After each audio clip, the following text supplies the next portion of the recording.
un petit surnom, Chat ou Chacha. Bon, c'est pas super original, mais voilà.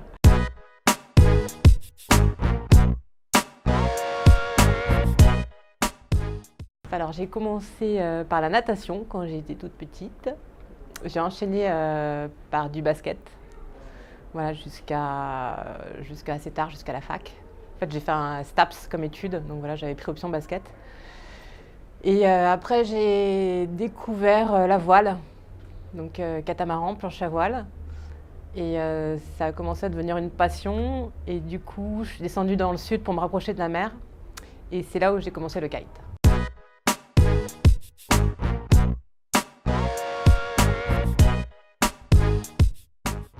C'est un gros cerf-volant et une planche. Voilà. Et on avance grâce au cerf-volant. Il y a pas mal de disciplines en kite. C'est un peu ce qui fait le charme, je trouve, du kite. C'est qu'il y en a vraiment pour tous les goûts. Il y a donc le surf. On peut surfer les vagues avec le kite. Il y a le freestyle, c'est faire des figures, un peu comme en wake ou en gymnastique. Voilà, plein de figures en l'air. Il y a la race. Ça se rapproche un peu plus des régates en voile. C'est des parcours avec des bouées. Maintenant, il y a aussi le slalom. Pareil, c'est proche de la race, c'est un parcours, mais c'est d'autres allures. Et le border cross aussi, qui est en train de naître.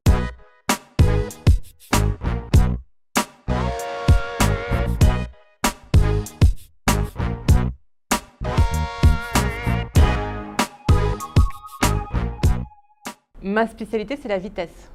C'est très simple, c'est aller le plus vite possible en ligne droite, de préférence, sur 500 mètres. Parce que c'est celle qui me procure le plus d'adrénaline. C'est le côté extrême du kite.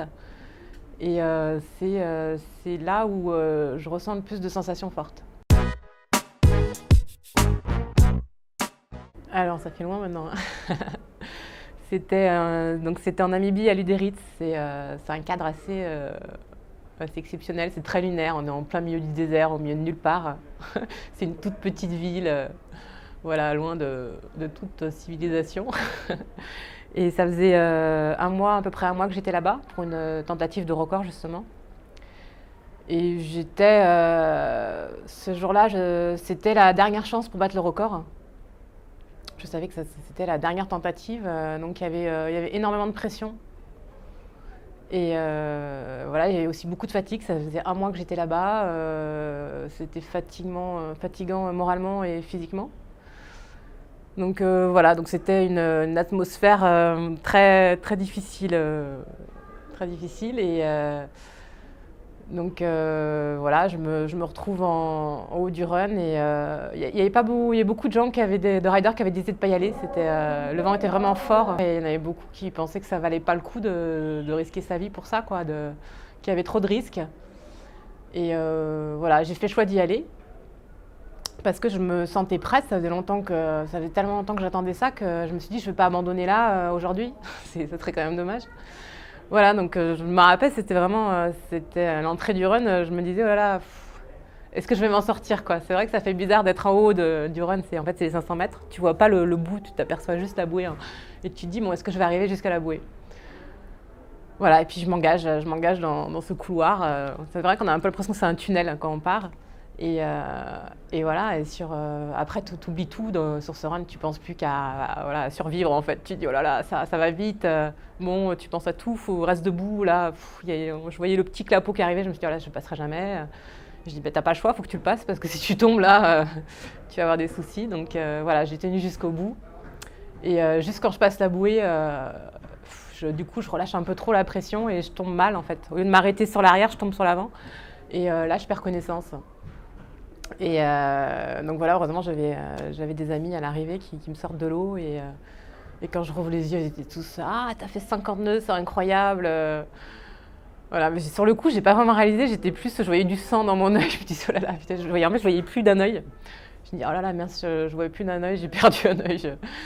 Et j'ai mis du temps à réaliser et voilà, et bon c'est vrai qu'avec du recul, je suis assez fière de ce moment-là.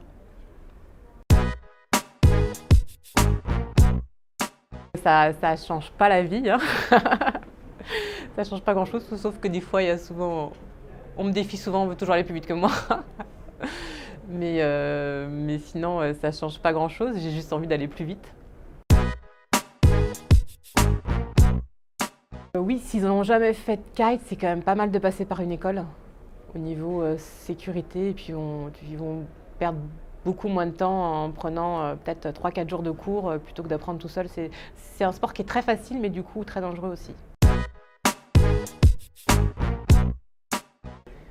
Alors mon spot préféré c'est Plage Sud, à Port-Camargue. C'est vrai que j'aime bien ce spot, c'est vraiment là où je ride le plus souvent. Bah, après ça dépend du vent aussi, hein.